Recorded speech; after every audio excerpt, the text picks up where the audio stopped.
free market is not going to be the way that we get out of the housing crisis. If the free market was the solution to the housing crisis, we wouldn't currently have a housing crisis. You can't simultaneously say that we need to incentivize building and then blame the government for the housing crisis. The problem that we have right now is that we are incentivized, builders are incentivized to build less, to keep supplies low, to keep costs up. That is basic supply and demand. They will make more money by building less and only building when interest rates are low and just letting prices go up when interest rates are high. That is in the best interest of the developers. If we want to lower the cost of housing in Canada, there are a few things we could do. We could get governments involved in building houses. Municipal, provincial, federal governments should be building purpose-built rental units. We should be building homes that we are giving to people.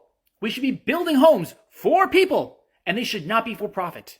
We can do rent-to-own models. We can have public housing where you have rental income that goes towards paying off the cost of building those. And then once you've paid off the cost of building them, you use the rental income to build more. And you keep rent low. Not only does this help to keep costs low for the people living there, but when you have government housing that has low rental costs, that actually has a ripple effect across the entire market because then other people have to lower their costs to compete. You want to know another way the government can get involved here? We can prevent corporations from buying up single-family dwellings. Because right now there is so much housing stock that is being either underutilized or not even utilized. Because there is a market incentive to either be flipping these houses or renting them out at insanely high prices. Ban corporate ownership of housing. Ban owning multiple properties. And instead, incentivize building units that are specifically for rent and put rent control caps on those units. And if the builders aren't going to build, take away their building permits unless they build a certain amount of affordable units. You want to be a builder in this country? You want to be a builder in this province? In this city? You must build a specific number of units every year that have rent caps on them. You must build a specific amount of units every year that are specifically designed for low-income housing. And you don't put them in the corner of the city. You don't hide them behind a factory. You space them out between a regular apartment building in regular subdivisions. Because people who require housing shouldn't be forced to live in a ghetto that we artificially manufacture and then we have to over-police those areas. Spread those people out. Allow them to go to regular schools in regular neighborhoods.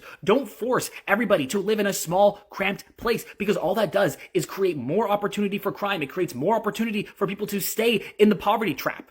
We have ways to fix these problems. We have seen the science. It works. We've seen it done in the States and in Canada and other parts of Canada. We've seen it done in Europe. We have the solutions. The problem is the market. The problem is free market capitalism. That is the problem because there is a financial incentive to keep things bad. If we want to make things better, we have to understand that housing is not a commodity. But hey, what do I know?